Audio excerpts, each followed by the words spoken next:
Cue up the music. Cue up all the marching bands. And hey, guys, Frank Schwarz. This is the SEO Show, and I have Anthony Aries. How you doing, my man? How's it going? Well, it's going good this week. At least there's a show. Yeah. I heard about the debacle last week. Oh, brother.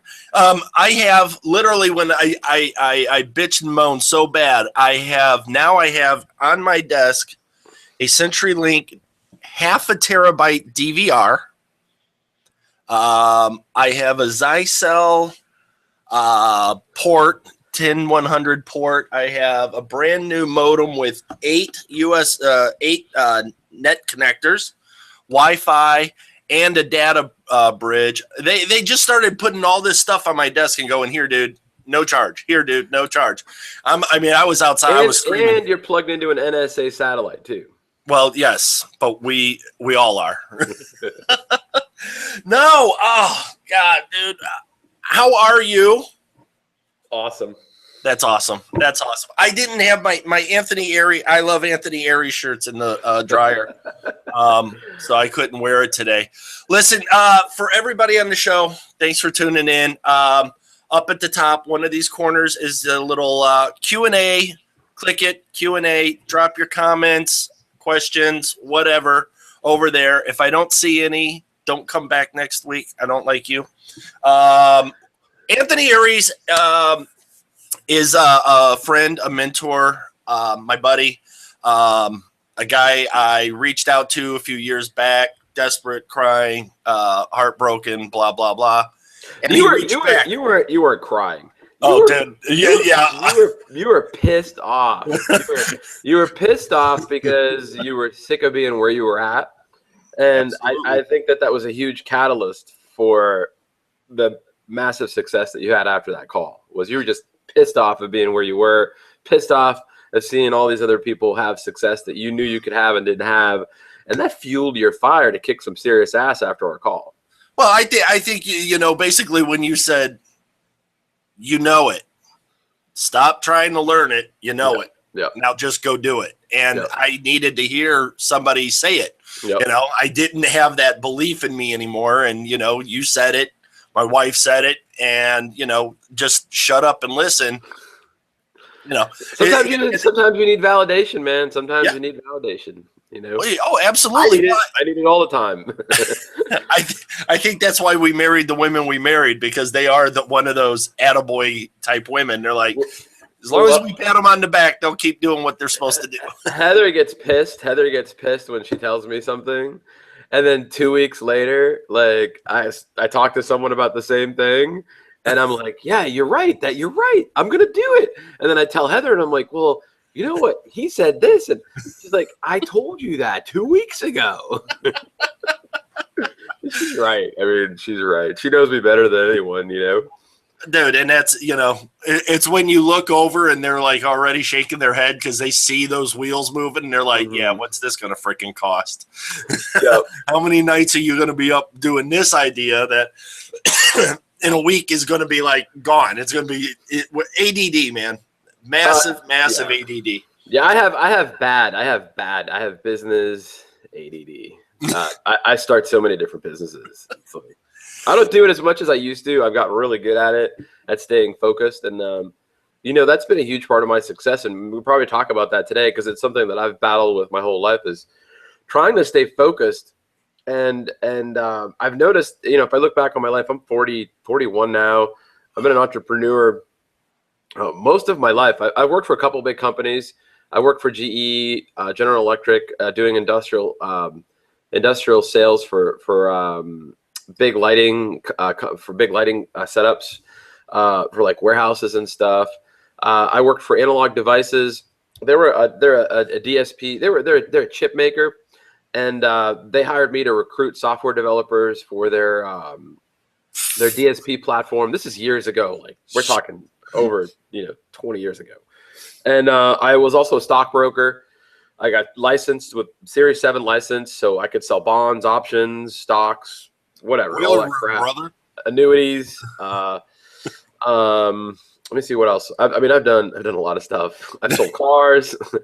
Well, you sold cars. You sold houses. I did. I've sold cars. I've sold houses. And you know, looking back on all these things that I've done, you know, when I really put my head down and I really like decided that that was the thing I was going to do at that moment in my life.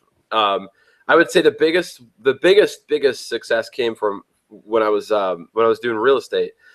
And and there's some really interesting things about that I would like to share. I know that it kind of does have to do with SEO, and it kind of doesn't. But like, so that was 2000. I got into real estate 2001. April 2001 is when I got my real estate license, and I went to work for this firm in downtown Boston on Newbury Street called Jacob Realty. And Jacob Realty just did apartments for college students, which in Boston real estate is like the low of the low. Like, you know, you were starting at the bottom. However, the money was pretty good, and it was like a great experience, you know.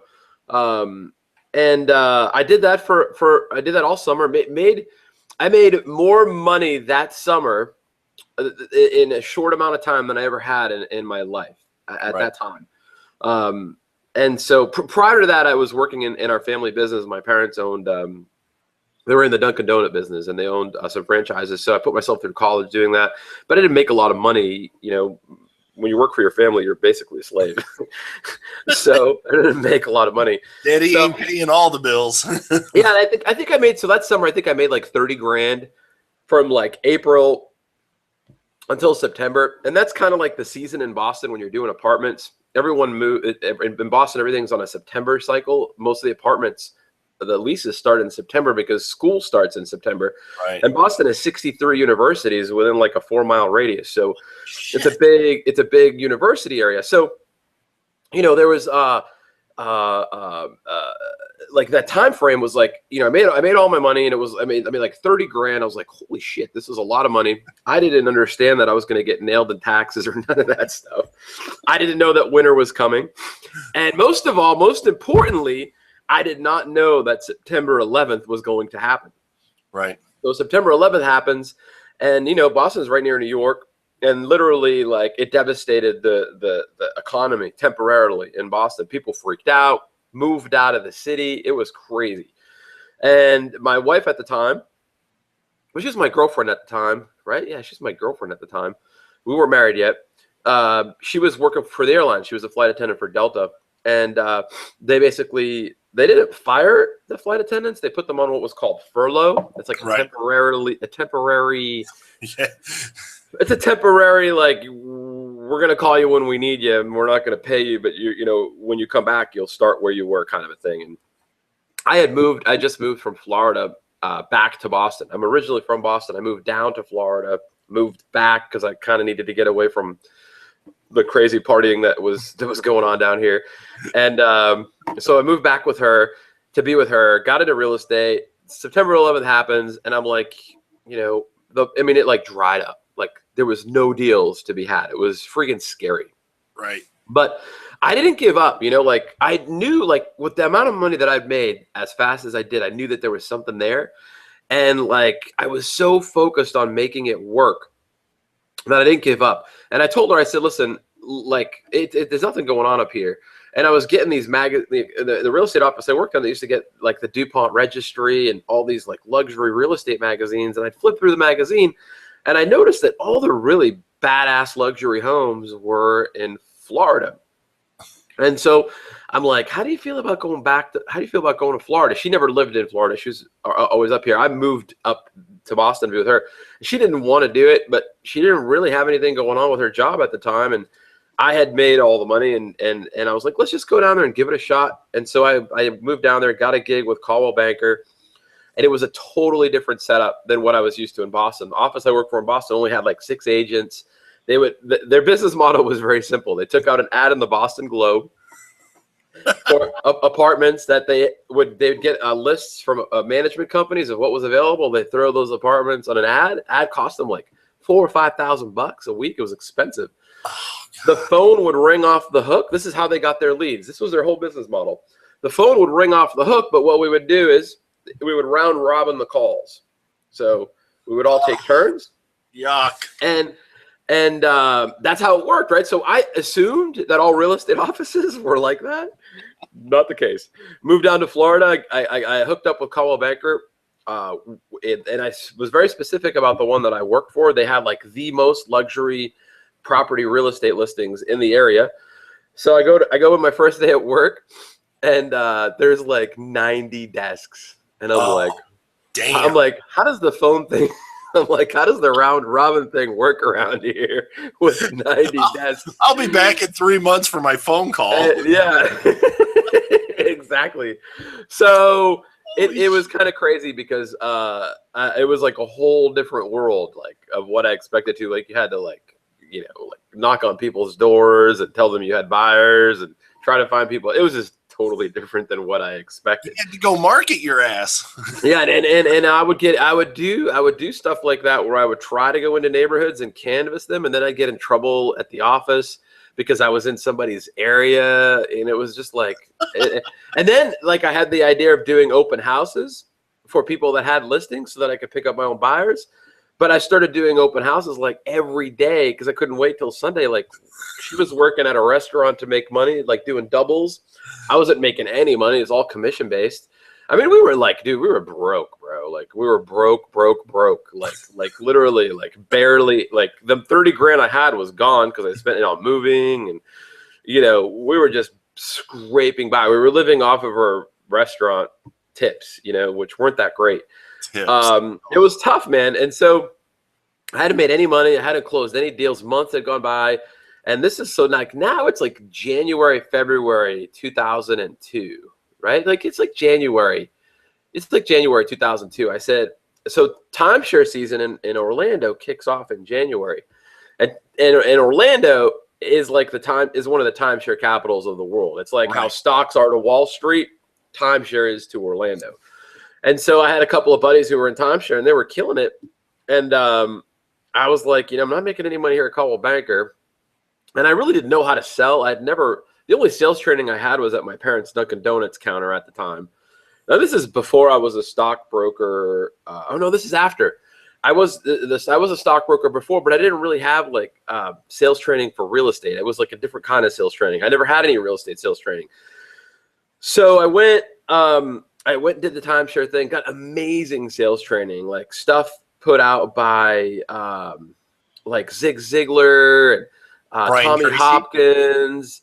Like just these guys had come in to the timeshare resort that I had worked at.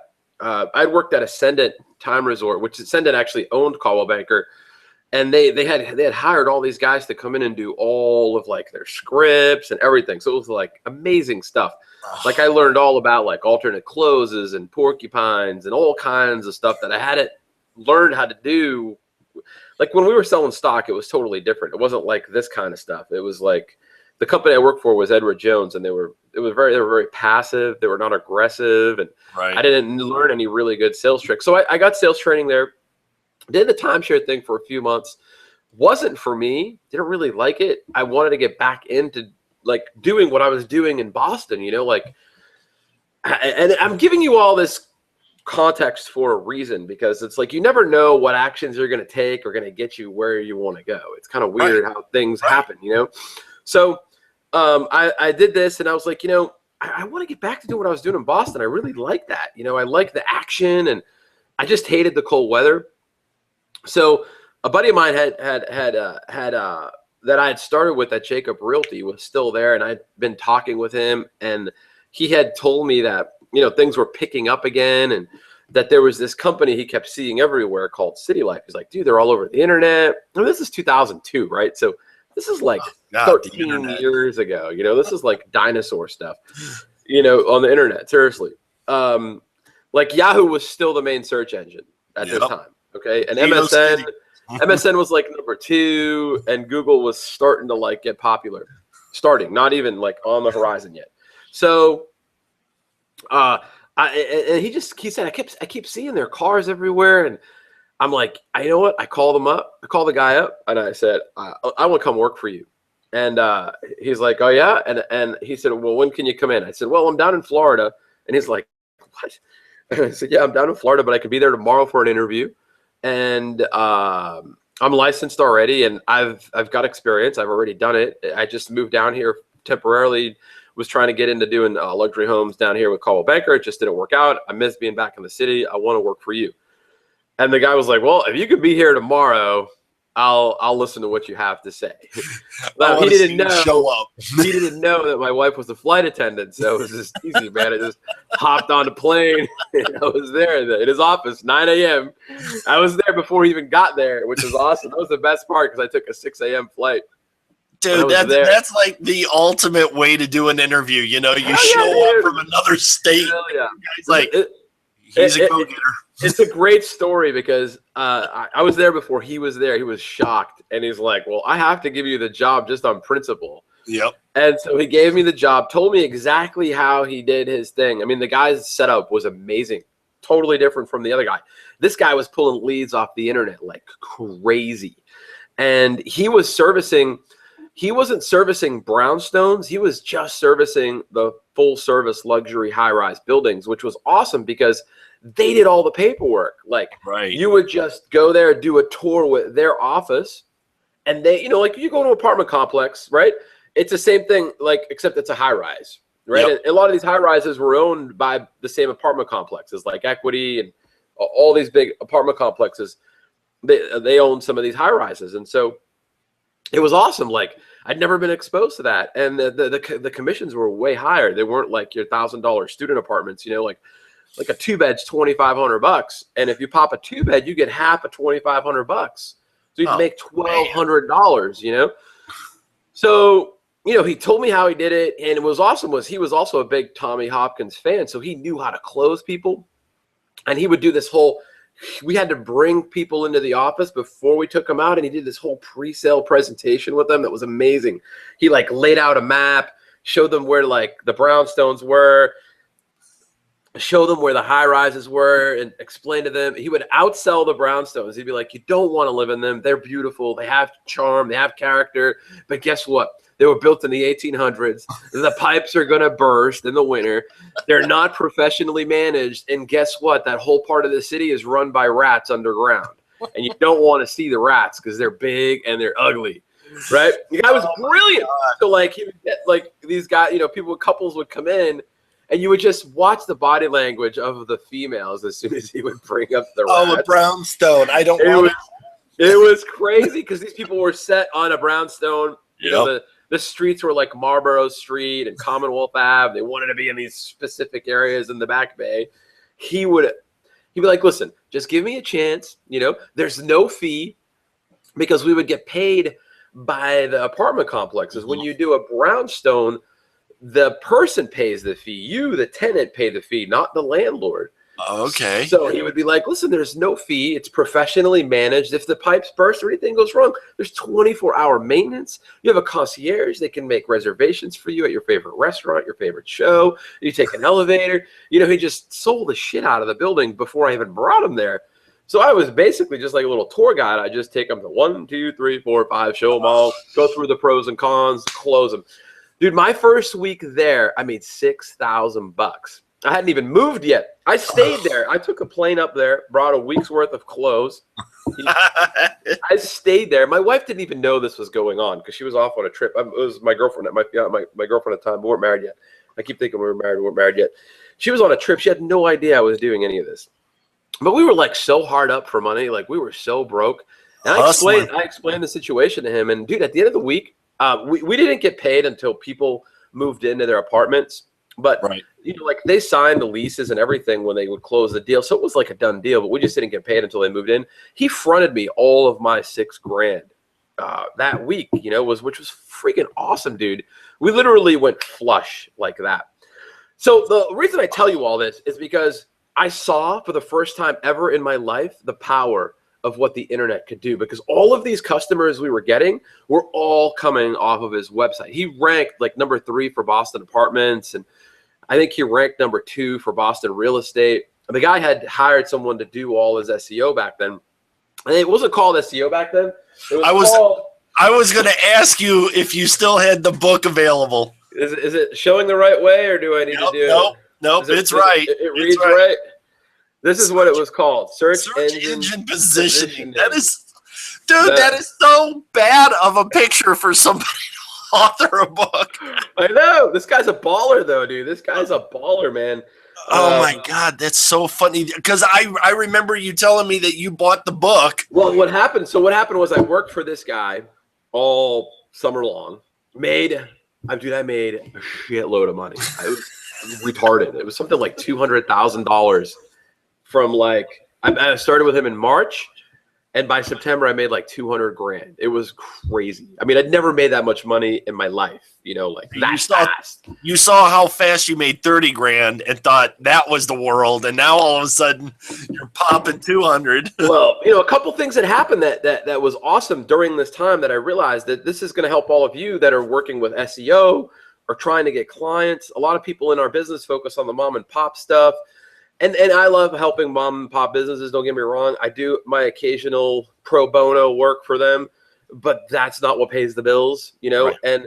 But like, so that summer, he had some big listings too, like brownstones that he was selling, even though he downplayed them for rentals. He had them as listings. And both sides of the barrel, baby. Yeah, both sides of the barrel. The guy, I learned so much from this guy, even though he was a bit crazy. He was an awesome mentor, but he was also a bit nuts. And anyways, I had during this time, I had a couple of big aha moments, right? And one of them, I hadn't really realized this. So like I was doing the apartment stuff. I made the 30 grand the year before, right? The summer before. This summer goes by, I make 200 grand.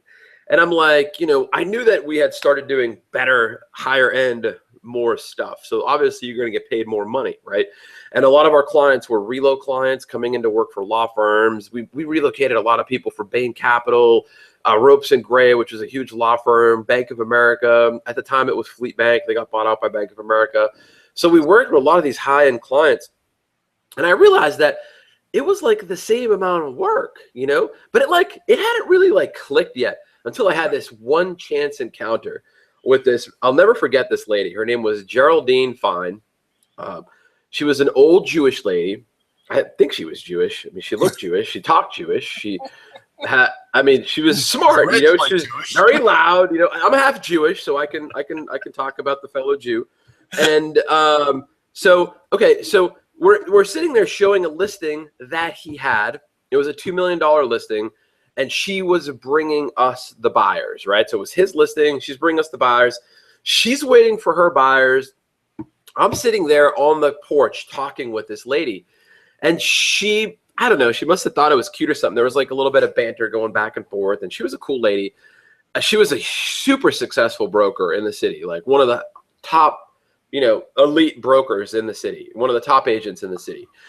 And she had like this Boston accent. I don't know if I can do it because I've lost my Boston accent, but she had this accent. She's like, listen, she like took to me for some reason. We were talking and she's like, oh, you work with the Doherty boys, and she's talking stuff about them. And she's like, be careful with them. And then she says, listen, kid, I like you. This is the thing. Here's the deal.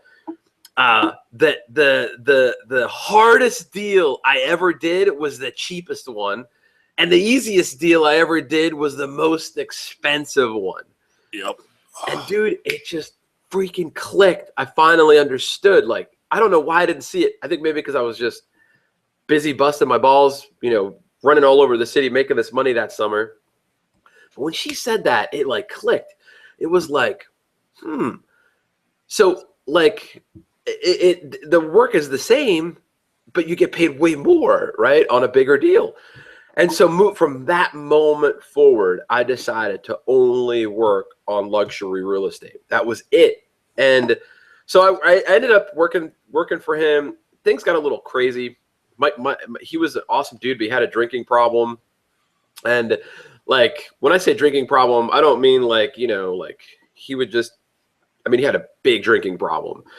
And he would just disappear. Like he would go on benders. He didn't have a problem drinking. He had a problem not drinking. Yeah, he would disappear and go away like for a week. We wouldn't know where he was. Shit would be going down in the office. And, we're all like, how are we going to count on this guy, for our career? And as much as I loved him and I loved everything he showed me and he did for me, I also couldn't depend, putting my future on this guy, like, so that winter I decided the guy that was friends with me, that was at Jacob Realty, that was telling me about City Life being everywhere. Well, I had brought him over to City Life because he was a good friend of mine. And we started in real estate at the same time with Jacob Realty. So I brought him over. He crushed it too. He had an amazing summer also. And we both decided that we were going to quietly get our broker's license and quietly start to assemble our own firm.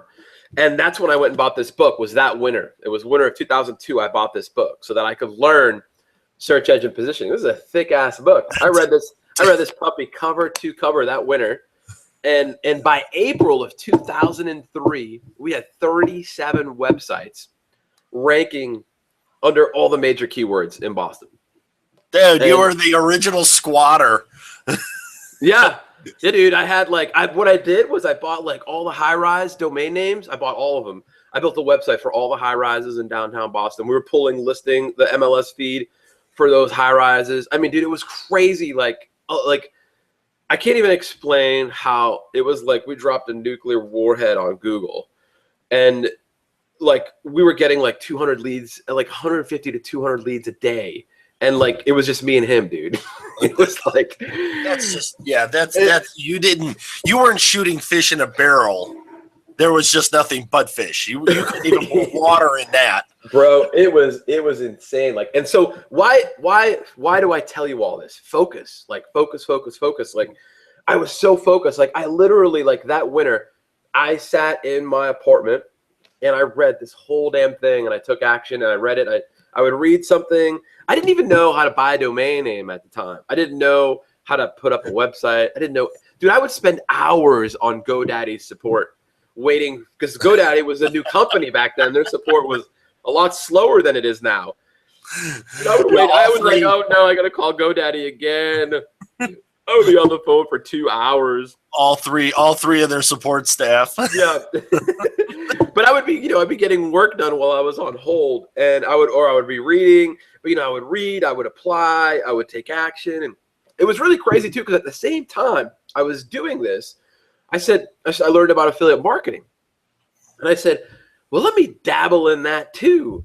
And so I got into doing hotel affiliate stuff. At the time, there was this company called World Choice Travel, and they would private label you your own hotel site, and nobody would know. And they were integrated with all of the major airfare bookings, all that stuff. And you would get 50% of whatever you booked. And so I started screwing with that too. And that started to do really well, except I didn't get into that. I kind of got into that after, what had happened was we got slammed by Google. This is what had happened. November 2003. So we were crushing it. It was retarded. I literally went from being poor to having more money than I knew what to do with. And it always happens this way too. You're sitting on top of the world, you're pooping money, things are going great. And then something happens, the rug gets pulled out from under you. So the Florida update, y'all can Google it. It happened November 2003. It was the first major update I think that Google had ever had. It was so big that the whole SEO community was freaking out. All the forums and stuff, and nobody knew what had happened, and it was pretty crazy, dude. I lost all my sites. Every single one of them were gone, and I was like, oh my god, I didn't know what to do. And so the word on the street was the reason Google was doing this is because they're trying to push people over to doing AdWords. And so I thought, well, I might as well learn how to do that, So I got into learning how to do pay-per-click, and I started doing pay-per-click. Yeah, I started doing pay-per-click on Yahoo, and I started doing pay-per-click. So back then it was called, it was called Overture. So Overture was the bidding engine, and they displayed the ads on MSN and Yahoo at the time. And I did that, and then I did Google too. And that's when I started doing the hotel stuff, because I started thinking, well, if this real estate thing blows up, started to get a little distracted, right? Like we kind of do. I started screwing around with the hotel stuff, and I started bidding on keywords, and they were so cheap. They were dude, like Honolulu Ritz was like a nickel, you know, and shit, you can't get near that for a couple $1,000 now. Probably, yeah. And I was driving them right to the page, like what no one else was doing. Like hotels.com would be bidding for Honolulu Hotel, but they would drive them to their homepage. Right. I would bid for Honolulu Hotel, but I would drive them to the page on my website that had, I mean, right now this is all elementary. It's like, oh, well, of course that's what you did. But this is 13 years ago, right? Like you have to think about, this is a long time ago where dinosaurs were roaming the internet, right? So dude, I was killing it. I was making like 10 grand a month doing it.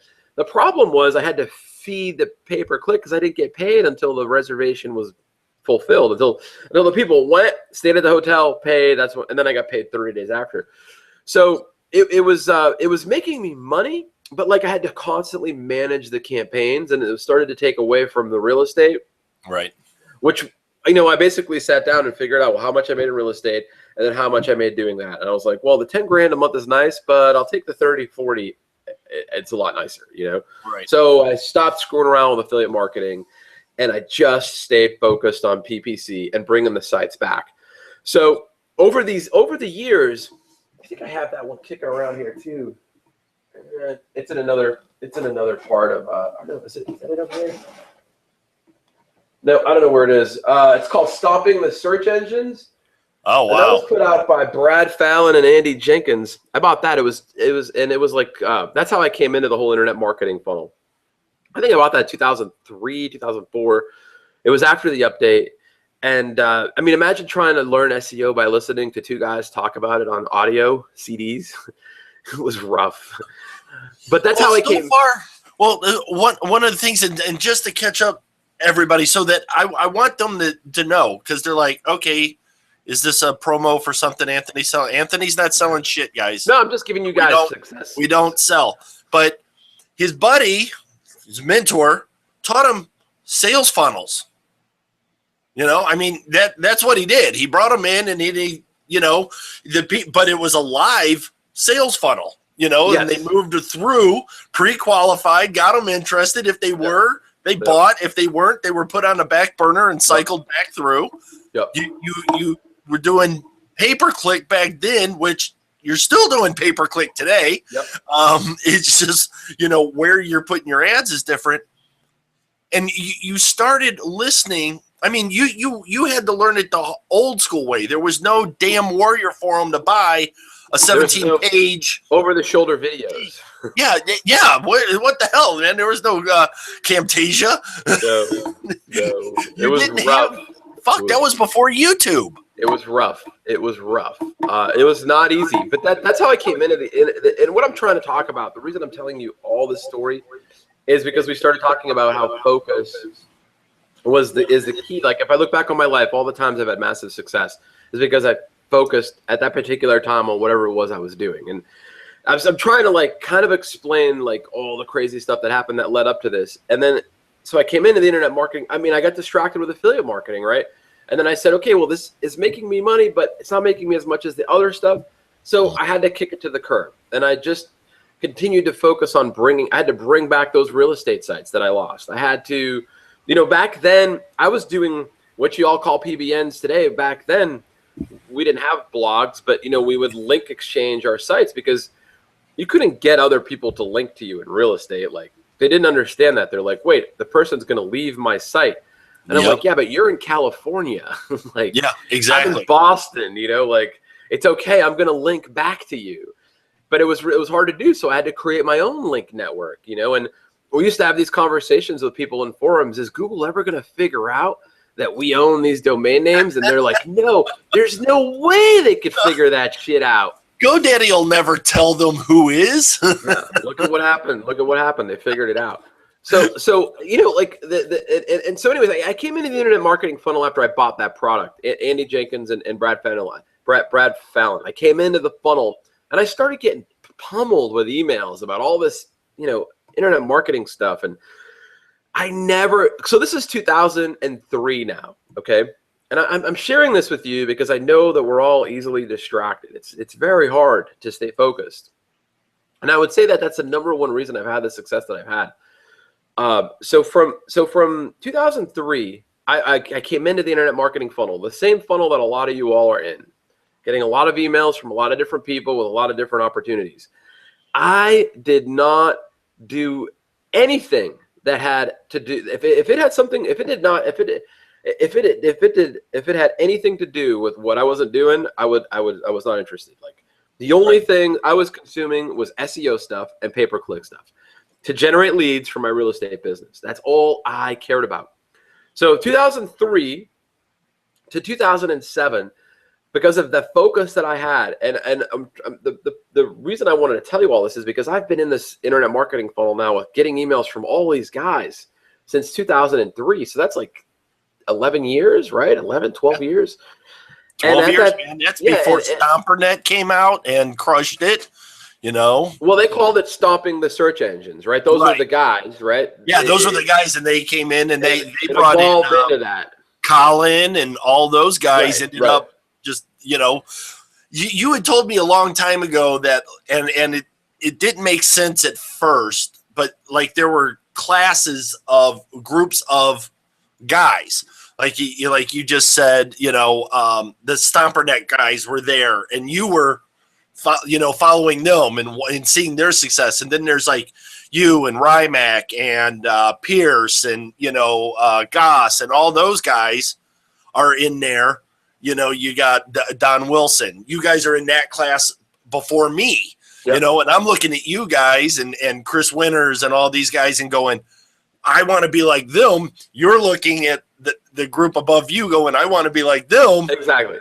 And now there's that group below us. Well, your group, I think, was the last ones that said, shit, we need to work together and we'll crush this. Yeah. Where everybody that's in my group and below are like, I'm going to do this on my own and really be greedy. And, and it's like, doesn't work like that. That's the thing is it's weird because everyone gets in. So from 2003 to 2007, I freaking killed it in real estate. Killed it. Made like ridiculous amounts of money. Company grew. I had 20 agents working for me. All leads were coming from SEO and pay-per-click. Okay. So 2007, rug gets pulled out for me again. Boom. Real estate market blows up. I lose everything. I had a couple $1 million in real estate, up in smoke, gone. I couldn't afford to pay for it. And people are telling me, well, didn't you see it coming? No, we didn't, because the leads were coming in like crazy on the internet. Number one. Number two, I didn't see it coming because how it happened for us was we went to the closing table. It was March 2007. This was the first one. We're sitting at the closing table with a couple clients. Title agent comes to me and says, Anthony, we can't close this deal. I'm like, why? Why can't you close the deal? Everything's fine. Well, the bank can't fund the loan. I'm like, what do you mean the bank can't fund the loan? These people have 800 plus beacon scores. What's wrong? No, the bank has gone insolvent.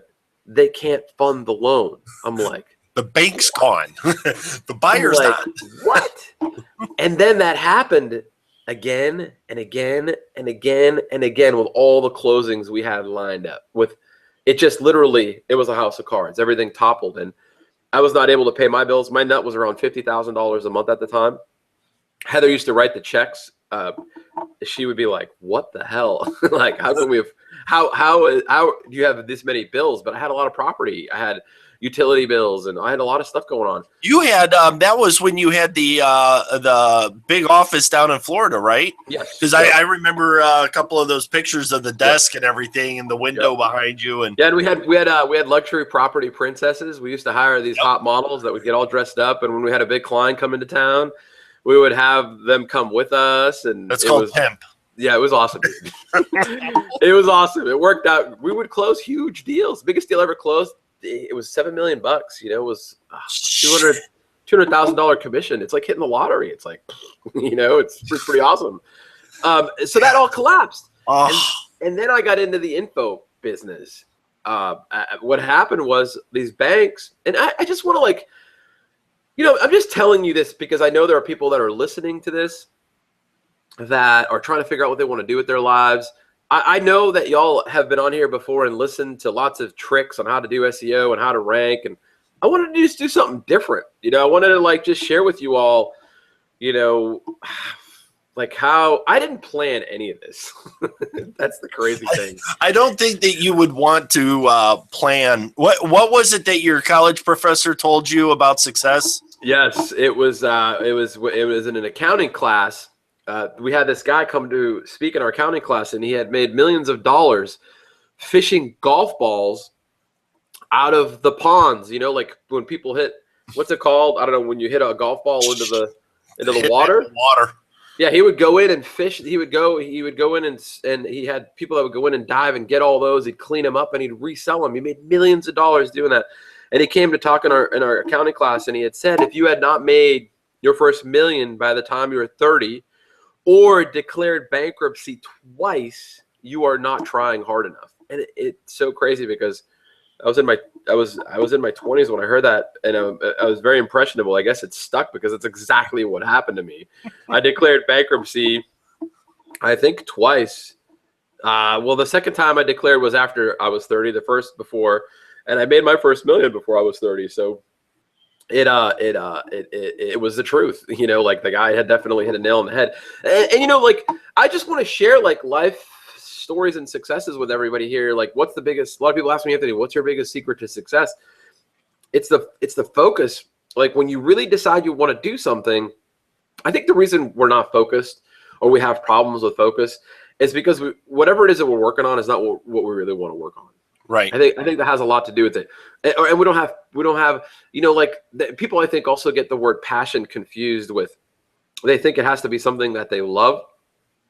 Passion is like getting out of bed. It's like it's having, you know, the ability and desire to take action. You know, that's passion. Passion doesn't have to be like, you know, I absolutely love this. I mean, sometimes like you may not want to work on like doing something that you really love, like because then it might become like a job and you may not love it anymore. So you have to be careful with your passion projects, you know. Well, the guy from Dirty Jobs said it. He had this little story where he said it great. The guy was super successful, saw an opportunity working in sewage, you know, and created this company that just did, you know, toilets, you know, and sewage fields and leach fields. And he goes, do you think that guy's passion is getting dressed and going and hanging out in knee-deep shit all day? No. His passion is probably counting the money. Passion to make the money, and he made it successful, and now he's rich as hell, and he doesn't go and stand in those fields. Exactly. So yeah, your passion has got to be, and you've said it before in your training in the groups, like Speed Rankers group, where you say, I get that you're doing that video for that, but is that what you really love? Because that could be subconsciously holding you back from, you know, killing it. Yeah. You know, if you don't want to deal with lawyers, why the hell are you going after the lawyers? Yeah, it's tough. It's like, it's hard. It's hard because it's like, I think we all get confused. Like I deal with these inner struggles, you know, like what am I going to work on next? Or, you know, do I really like doing this? You know, at the end of the day, you gotta like, the first thing you have to do is you got to keep the freaking lights on. Yeah. Right. And you may not like doing what you have to do to keep the lights on. That's just the way it is. You know, you need to understand that you got to do what you have to do to keep the lights on. That's number one. After you're making money from keeping the lights on, you've got capital that you can put back into your business and now start to fund things that you want or like to do. And, you know, make sure that whatever it is that you're doing is going to propel you so that you don't have to keep the lights on anymore, you know. But yeah, you know, I just wanted to do something different because I think like everybody talks on your show a lot about like the different tips and tricks. And I think a lot of you all are intelligent enough to know that stuff.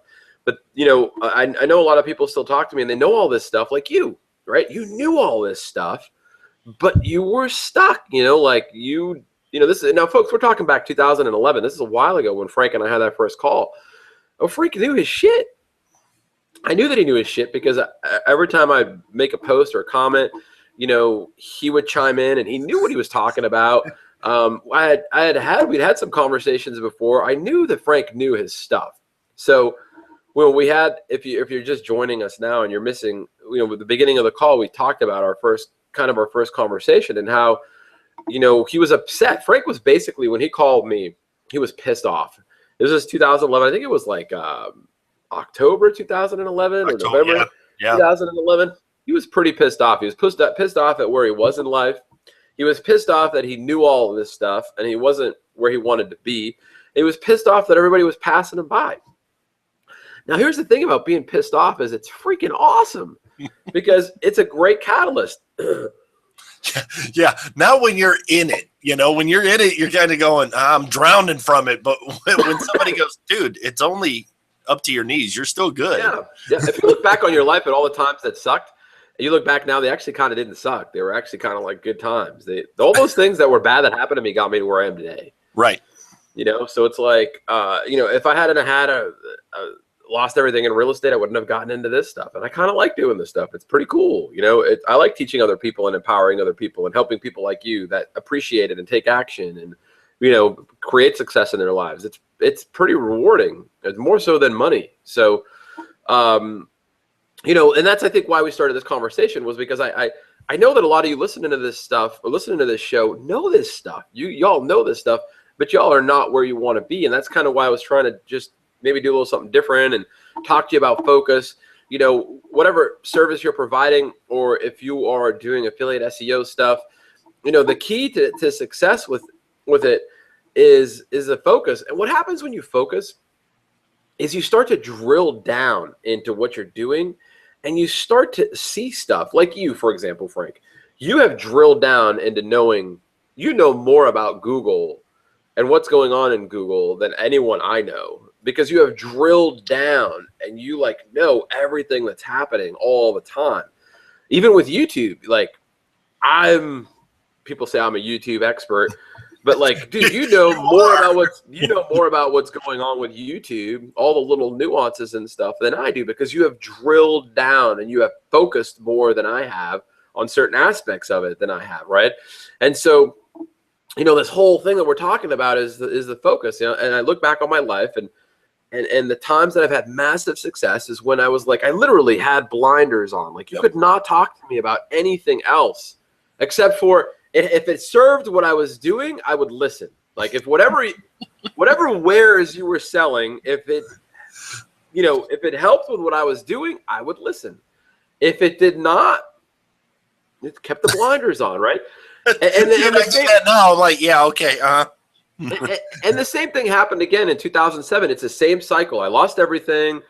I had all this property. The banks, were trying to foreclose on me, and they were trying to do these things called BPOs. They're called broker price opinions. I didn't know what that was.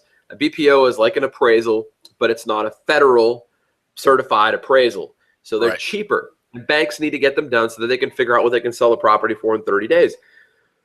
Well, the people that were doing these were realtors and real estate agents. They were coming to my house and doing these BPOs. And I'm like, what the heck is this? And you're getting paid for this? And I didn't know that they were getting paid for this. And I started to do research on the internet. I couldn't find out how to become a BPO agent with the banks. I needed to make money. I was desperate. I was losing everything. And a light bulb went off on my head. And I was like, there's no information on Google on how to become a BPO agent. And there's going to be millions of foreclosures. And I know I'm not the only real estate agent in the country that's going through this. And if I can make $150 to $300 for an hour of my time, I need to start doing this shit. So I documented the whole process of what was going on with my foreclosures. I interviewed all the guys that were doing the BPOs for my houses. I got the info from them. I started hitting up the banks. I got on their lists. I started doing BPOs. Guess what I did? I created a product called the BPO Kit. Launched it July of 2007. It's my first info product. Now, I did not, when I was doing the pay-per-click and the SEO for my real estate firm, I did not know that was going to serve me in the info business. It served me very well. It was I didn't skip a beat. I got the product off the ground. It was a terrible sales page. I mean, the ugliest fluorescent colors you've ever seen combined. It was horrible. And dude, I so want to do the Wayback Machine and find that damn thing. I wish I had kept it, because that's funny. I had no idea that I was going to be here today talking about this stuff. No, you're fine, dude. This is exactly. It would be awesome to have that. It would be awesome to have all this stuff, because I didn't know any of this was going to happen. And it's crazy because this has continued to happen. So, you know, I didn't know how to write sales copy, so I had to learn how to do that. I didn't know about squeeze pages. I had to learn how to do that. And it was so crazy. When I was driving traffic, when I launched that product, it was awesome. Heather and I had stayed up. I mean, we stayed up like for like a week, like late working, creating our product. We got the sales page up. It looked terrible. But because I knew PPC, I got the sales page up right away for the keywords. Woke up the next morning, $200 in sales. I was like, oh my God, I spent like $75, $80 in traffic. I made $120. Heather and I looked at each other. We're like, oh my God, this is awesome. Oh my God. God. I was just driving to the sales page, right? Dude, when I brought in like the squeeze page, I started building a list. I built a list for 3 months and I never mailed them anything because I was scared of what to tell them. Well, dude, that first time I got with Frank Schwarz, he gave me a 4-day sequence to write. It was called the 4-day cash machine. I wrote the 4-day sequence. In those 4 days, I made more money than I did in 3 months of driving paid traffic to the offer. It was like another, like, holy crap. So like I just stayed focused for 4 years. I stayed focused on that product. I stayed focused on constantly testing and tweaking the sales letter, building a blogs to feed traffic back to the sales letter into the squeeze page. And so, you know, we built a whole bunch of blogs, and basically they drove traffic to get a free report on how to, you know, get it to do BPOs. And then we got them on our list, and we created this huge funnel. And I spent 4 years tweaking that sucker. It was a $200,000+ a year business, and that's net sales, not gross revenue. That was for 4 years. And that was just that business. And that didn't include all the, that's kind of when I started to get into the launch game, promoting other people's launches, because the real estate space was doing these huge launches, you know, like Nathan Jurwitz, the Short Sale Kid, Preston Ely, and Freedom Soft. And so we started to promote these guys. Who's the other guy that was pretty big? DC Fawcett was another one. And so I made another couple $100,000. So it was like $400,000 I was making per year just from that product and what was going on with that.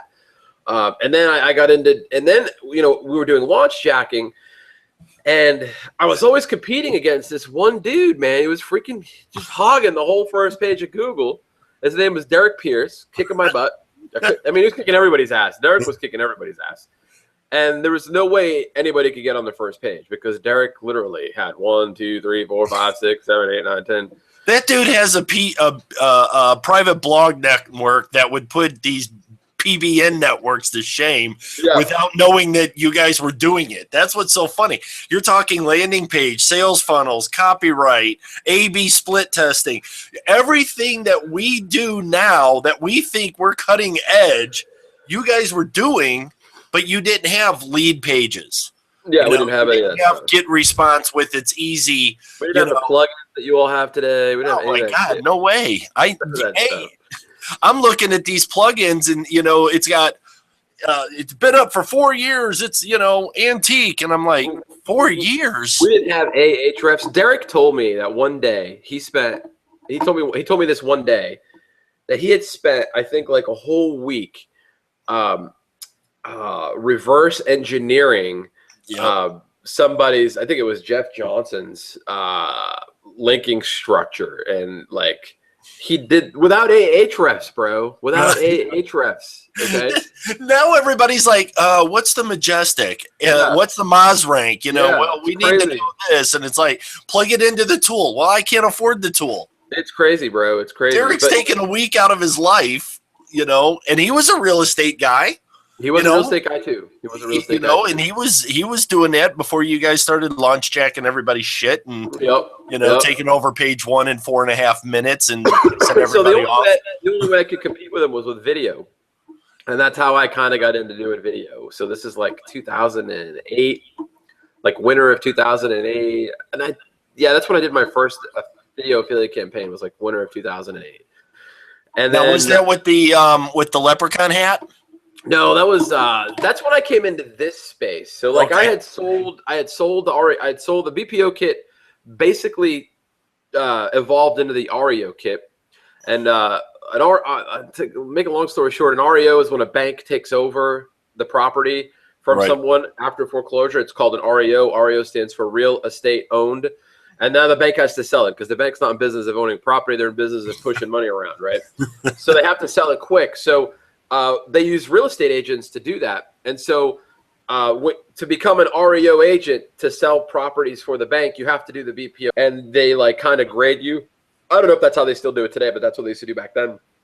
They would grade you on how well you did the BPOs. And then if you did well, you would become an REO agent. And everybody wanted to be an REO agent because you have all these properties coming on the market below market value, and they were selling quick, and you were getting paid by the bank. And so the course turned into the REO kit. So I sold the REO kit in 2011. I sold the rights to it. I sold the email list. I had like 90,000 people. We had sold like 90,000 units over 4 years. Well, but your list that you had wasn't, Joe Blow looking at buying a house. These were like agents. These were big these are all guys. All people that bought the product. These were all this is the buyer's list. So all the people that bought the product. I sold the whole blog network. We call them blog feeder sites back then. We didn't call it a blog network. They were blog feeder. They were feeder sites. I sold that. I sold everything, and because what I was trying to do, I had lost my passion for real estate because there was so much loss associated with real estate for me, and during that time in my life was a really rough time.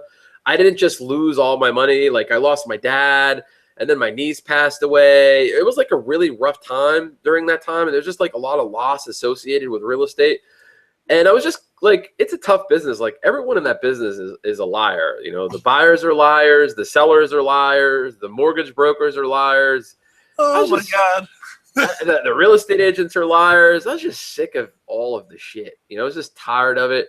And, I just wanted to be done with it. And what I was trying to do was I was trying to teach all of the real estate agents that had bought my product how I had built such a huge, lead system for my real estate business, like the whole process, everything. Like I tried to teach them, but they didn't want to learn it, and it was really frustrating for me because that was really what I wanted to do, was teach them how I became successful generating leads with SEO and paid traffic, but they didn't want to learn it.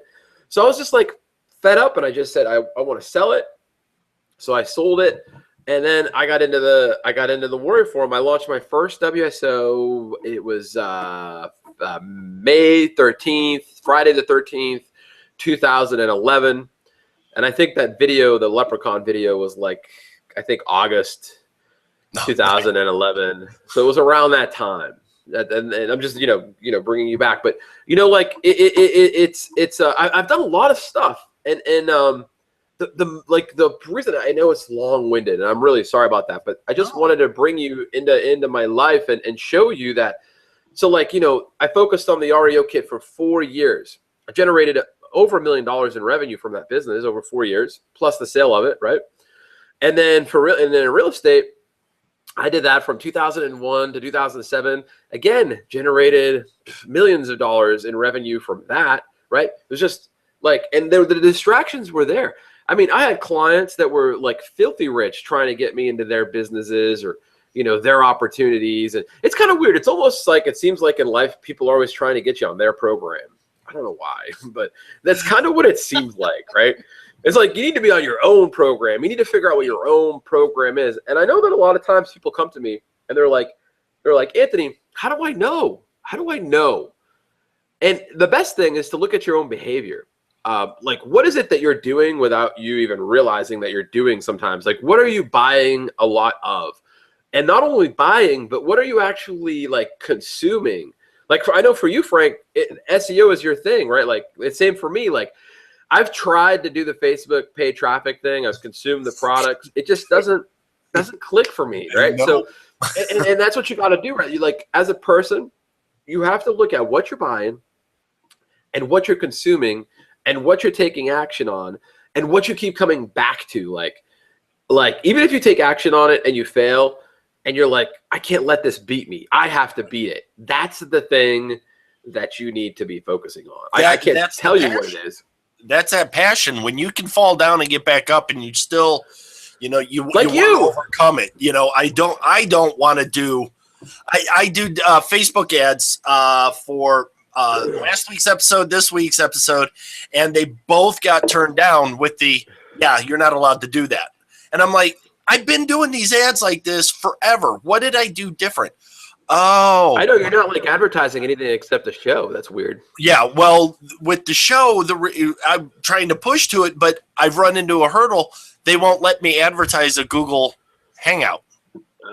It's not allowed. So I have to push to my website, or I have to push to the group, and I'm like, that they won't allow you to advertise a Google Hangout. Well, they hate each other, and they want to take over video, so they don't want to really push YouTube videos. So yeah, so I'm not passionate. I'm not going to dig into it. Right. It's not allowed, and I go, well, F you, you're not getting my money. You got $700 for a T-shirt campaign that one person said they wanted, and that was me. Yep. So yeah, but it's funny that you've gone up, you've fallen down, but you're very much a producer. You love creating these things and explaining it and teaching it. I mean, I put up there. There are times when I hate it. There are times when I don't want anybody to bother me. Yeah, that's human though. But you've always, when you've got that time that you're in between something, you're always, giving. 3 o'clock in the morning, you hop in on something, and you just, I wake up and there's this list that's like 6 pages long, and I'm like, holy shit, somebody was in the mood. But you've done that and taught, and that's important. What you're talking, I don't want to hold your thought for 1 second. I just want to. It's really important what you're talking about. Sometimes you're not in flow. Don't go against it. When you're in flow, go with it. So keep absolutely. Keep going. That's really important that you brought that up. Well, I made the comment, and there was no scientific proof, and I didn't take an actual tally, but I said you've got the most successful video SEO marketing group on Facebook. And the reason that I said that is it's 100% paid in. Nobody got in for free. And it's people who are doing it every day. Mm-hmm. In one way or another. We've got people in that group that are employed, who are doing it for their employer. We got people who are doing it for themselves. Mm-hmm. We got people, that are creating products and using that the secrets in there. And then we got people who are selling to clients, and that's why I say it's every day. And if somebody falls into something, they go to that group. And that's why I say it's the biggest, most successful, because since the beginning, when there were 4 of us in there, to now where there's, hundreds upon hundreds upon hundreds of, daily users. And I go, you created that group, that buzz. And since 2007 to now, that's been your creation to help with mostly video, with Chris Winters. You've worked with some guys who have gone on to create and become, bigger than I think you even thought. Hey, bigger than me. Well, yeah, it's funny, but I didn't know for the longest time that Chris Winters lived here in Phoenix. We live down the street from each other. Wow. I find out he lives in freaking Phoenix after I get his story about, the working out, the losing weight, right. Being on stage with Dan Kennedy, with all these guys moving to, another country, and his son's a soccer star and all this stuff, and I'm going, he was in Phoenix, how the hell he was doing leads for bail bondsmen. How the hell is this kid, doing this thing? And I go, but you've helped those people. And that's why I wanted people to come on and see that you used video to launch into this internet thing, and people go, well, what was the secret? What's the SEO? How many tags did you put in your video to become popular? And the one thing that you told me is stay fucking consistent. Yeah. Keep putting out, Google wants you to write 1,000-word blog post. Well, then that's what you got to do. But YouTube never says how long or short your video has to be for it to be popular. We were just talking about Gangnam Style. Yeah, that's a great billion views. You know, it's been watched an equivalent of 11,000 years of viewing, you know, and yeah, what was it? You know, there was nothing in it. You look at the tags and the title and everything else, nothing. What did you say to me? What did you say to me when we were talking about that? You can't plan. What did I say? You said you can't plan this shit. Oh yeah, no, you can't plan it. You can't plan. Yeah, I mean, you can plan to be successful. When you and I launched Profit with Hangouts, we picked Friday the 13th because you said, listen, everything that I've done on Friday the 13th has been successful. I'm not superstitious. And I said, neither am I. Let's fucking do it. You know, we our launch day, Warrior Forum was down for 5 hours. You're hanging out with Mike, you know, in Vegas at the Millionaire's Mansion. I'm freaking out. This is my first product. I'm hitting a refresh screen. I think I broke that was rough. Refreshing. That was rough. You know, but it went on to be a huge success. It was product of the day. And it was because I connected with you. I listened to you. You said, create it, make sure it's good. Let's make sure it's possible, that it's positive. And let's put everything in order that needs to be successful. Yep. I couldn't have figured out what the sales page needed to be, what the videos needed to be, what the offer should have been priced at. I had to do it and be connected to somebody in order to find out. Because now people are talking to me. They're like, well, I want it to be $119. And I'm like, well, it's not going to happen. Yeah, it will. No, it won't, because it's based on what the buyer is. Yeah. You know, you setting up that sales page, and that was the funnel. That was, you know, and you said, so how many people are on your list now? I've been promoting shit, and I had 3 people on a list. Yeah. I've been promoting for a year, never built a list. And you're like, dude, build the list. Always be grabbing, you know, the first thing when I'm putting up a page, I'm on GetResponse building a form too. Yeah. Yep. With everything, even if the page doesn't last more than a week, whoever's dropping there is giving me their information. Yep. You know, so the tenacity and constantly learning, and you are one of the guys that when we talk, you say, I gotta go. I've got a mastermind. I mean, you've on what's his name, Miz? Yeah, Miz. You guys are all hanging out there. You know, you flew to Texas and hung out with Becker. You know, you every time something's happening in Florida, which you're lucky because everything happens in Florida. Mirza too. Like, I mean, if anyone ever has the money to go do a mastermind with him, do it. It's like, I mean, the guy could part the Red Sea. He's just. Did you see his video about the high rise? Yeah, the $100 million unit. Oh my God. I know, right? My wife looks and goes, his growing family? I'm like, I don't know. But he's growing. You know, the guy's buying floors of Dubai hotel. I can't even explain how brilliant that guy is. And it's like brilliant in like not, I mean, maybe he is in an IQ kind of way. I don't know what his IQ is, but like he's business brilliant. Like, right.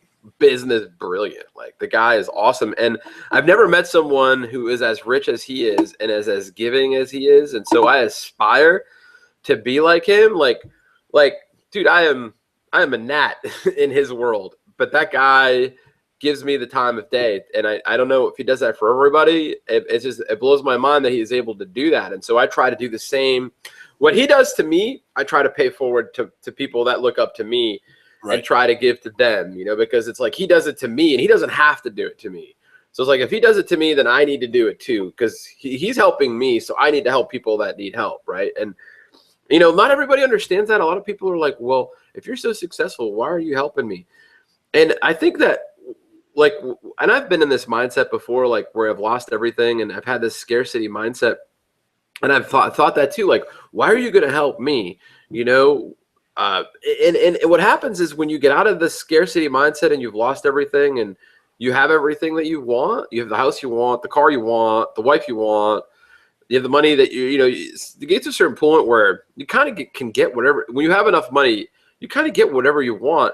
I mean, yeah, I can't go buy $100 million freaking 2-story condo in the tallest building in the world, but I really don't aspire to do that right now in my life. Not yet. You know, not yet, right? But the point is, you kind of like get a little bored, and you look for like a different kind of fulfillment. The money and the stuff is like so temporary. Like I bought a brand new Z06, right? Love my car. I'm like, I realized that it does not make me anywhere near as happy as my daughter and as my wife does. Doesn't even come close. And I'm a huge car guy. Like I love cars. Like I've gotten Motor Trend subscription since I was like 13 years old. I mean, could you imagine? That's like 30. I'm a 30-year customer. Okay. Yeah, that's a hell of a buying All right, I love cars, but dude, like they don't bring me the love and happiness that my daughter and my wife does, right?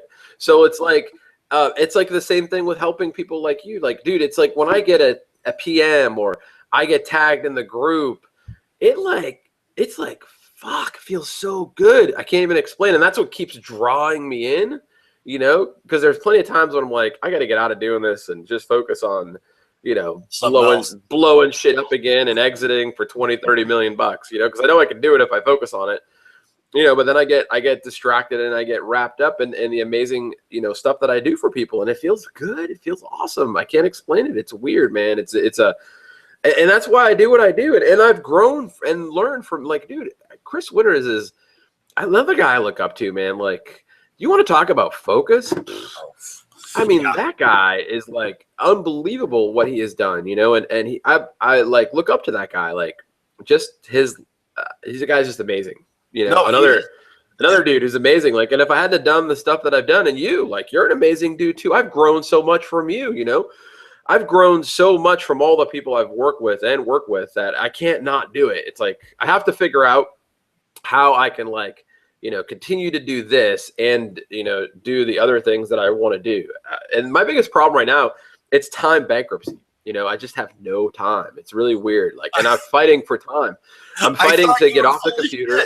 What's that? I thought you were full of shit with that. And you're just like, there's too much. I don't have the time. Doesn't matter how much money can be made. I can't. And I'm going, who the hell says I don't have the time to make that type of money? Was this a long time ago you thought that? Yeah. Or yeah. Now, well, but now you think differently. About 2 or 3 years ago. But now you think differently, right?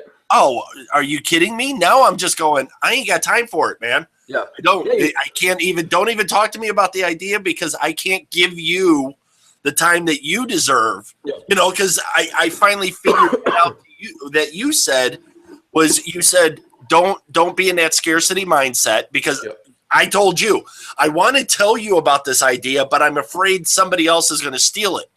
And you said, well, then it's not worth it. Yeah. You know, and I went, whoa. So then I just started, you know, going through it and talking and knowing that even if somebody put it out, they're not putting me out. Yes. You know, it's not my stuff that they'll put out. So people fall in love with you, not the product. Right.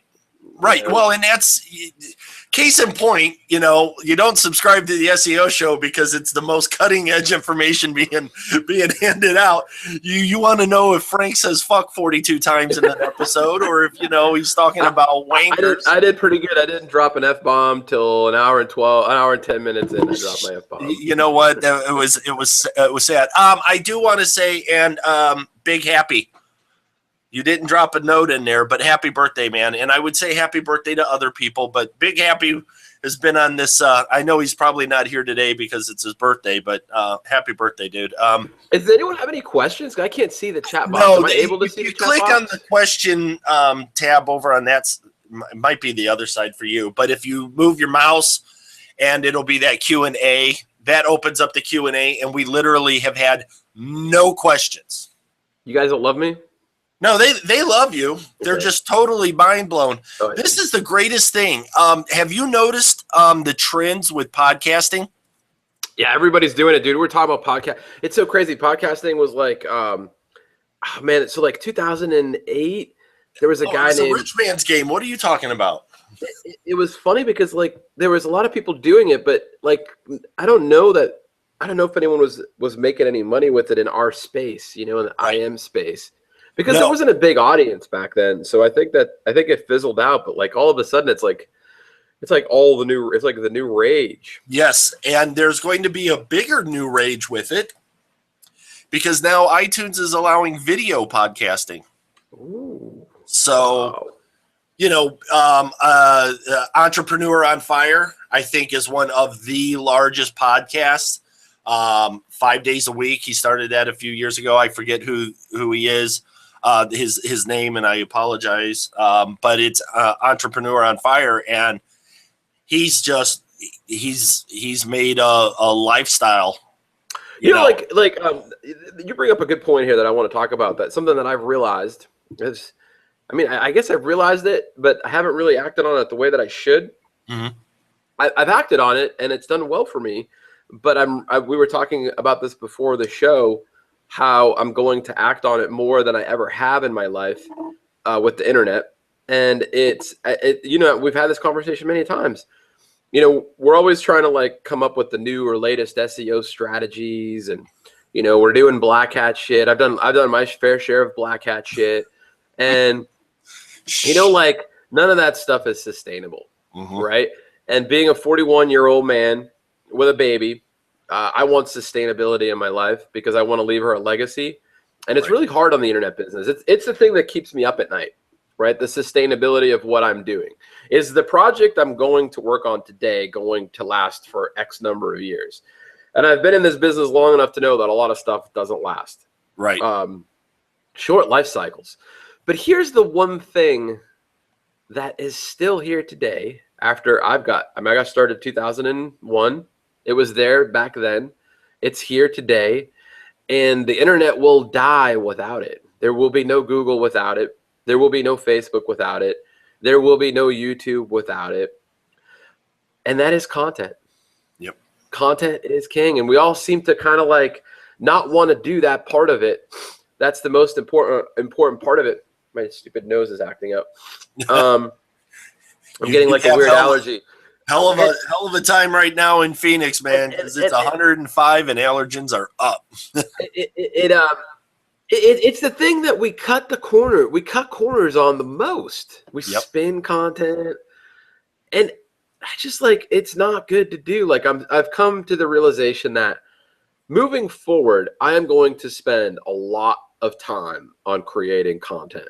The podcast thing, what you're talking about. I'm not trying to divert you, but you brought up something. All podcasts are is another form of content, right? Absolutely. So at the end of the day, and this is a strategy I used to do. I did this with the REO kit. I don't know. Dude, the REO kit, we were pumping out content like crazy, and it worked. Right. It was tedious, and it had a bit of a longer time cycle, but it had a longer life cycle too. Right. And what we used to do was I'd create a video, get it transcribed. Then I'd have someone take the transcription, polish it up for easy in articles. And then we would strip out the audio and drop it in because we were using Traffic Geyser. It was really popular back then. Traffic Geyser. Mike Koning, right? Yeah. So I don't know if it still is as powerful as it used to be back then, but we used to, blast the video out to all the different video networks. We used to blast the article from the video out. We used to take the audio, do the podcast. That shit worked, man. Absolutely. And I need to do that again. I do want to launch a new product called the Passive Income Letter.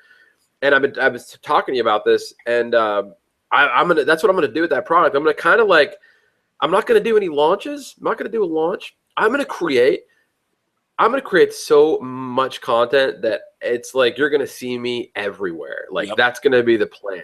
And I'm just gonna try to bring everybody back into my funnel. And I know that I'm not going to have to sit here and worry about SEO. I'm not going to do it. I'm not going to dial in. I'm going to have the blog. I'll dial the blog in, but I'm not going to sit here and go crazy trying to build backlinks to it or any of that stuff, dude. I know that backlinks are king. I get it. I'm not stupid. I totally understand that, but I'm not going to go out of my way to try. And I'm not going to basically spend all my time on building backlinks and all that other stuff. I'm going to focus 80% of my time on content. I'm so glad that you said that because I posted out a picture. I went to Quantcast and I was looking up some stuff and I said, why? I typed in the SEO show, .com and it came up and it said, interesting, we don't have you. So I was like, oh, so I did a couple of tweaks and, and then I had them build a report on what their profile to the SEO show was. And it's huge. But I don't do the backlinks. I do a couple of social things and share. But you said the content. By putting out the content and having our writer Mike do show notes and do this stuff and making sure that there's a consistent release of information, it's helped build the show. Bro, if jumping you start on YouTube. Yeah, dude, if you start doing that with this and you have someone go back and start transcribing these and oh yeah, Mike Podesto. I reached out for somebody who would help me, and Mike jumped in. And every week, man, he's a fantastic writer on his own because he does some articles for us. He'll write an article, but he does the show notes, man. He goes back and does all the highlights, which has helped with SEO. But it's also somebody can turn on the video. Yep. And just go over the show notes or say, I'm not interested in that one, and that's great because we've got visitors and traffic and people posting about it. And, you're right. And you told me this with What the Frank, and it started pumping stuff out. And then, I got sidetracked. But, that took off.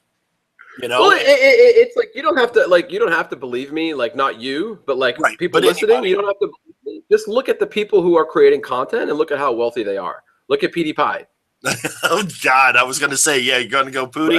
Right. Look at how wealthy he is, right? All that guy's doing is just creating content. He's not worried about all the crazy shit that we're worried about, right? Yep. Do you sitting there building backlinks to his videos? Oh, dude, are you kidding me? Hell no.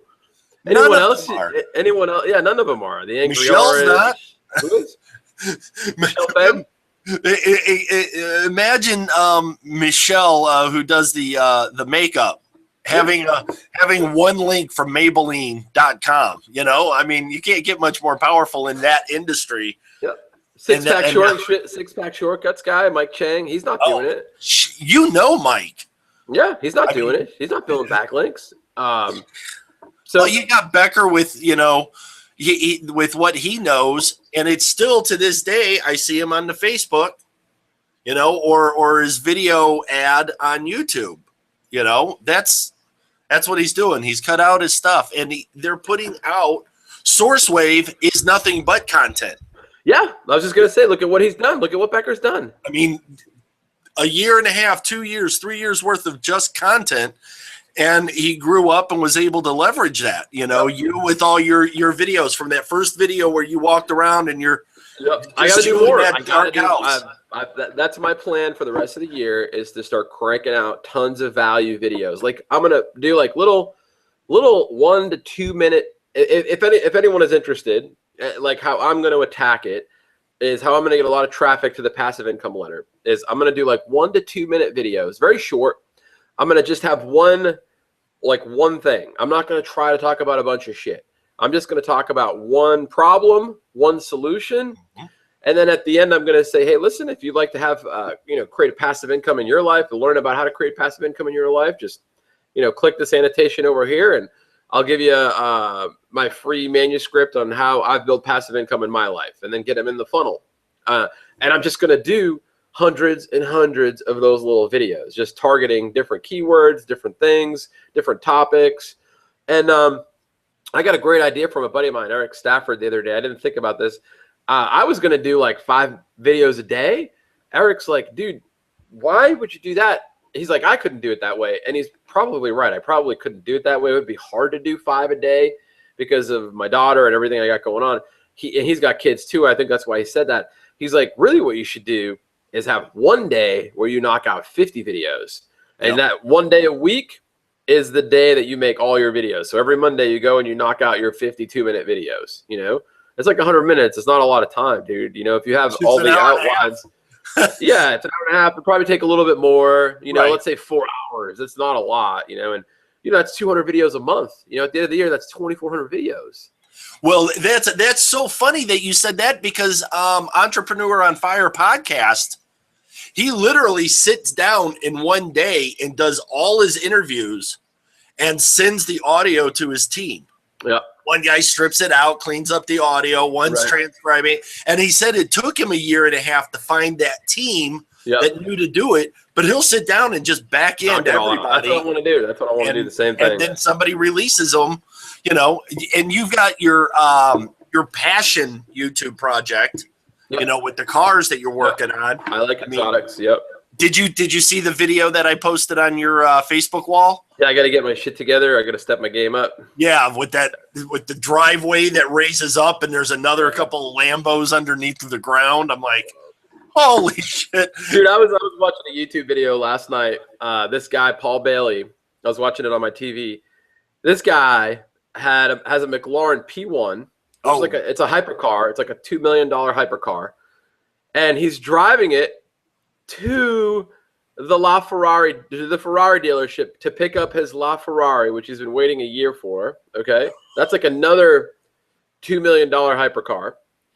Then he's like, this is all in the same video, and then he goes from the LaFerrari or the Ferrari dealership to the Porsche dealership to go pick up a Porsche 918, which is another hypercar. That one's like $1 million. He's got 3 of them, and the videos of him, his wife's driving one of them, he's driving one, and a colleague of his is driving the third one. And they're just driving around, $5 million worth of cars. And I'm just like, God, life's tough for you. Let's see.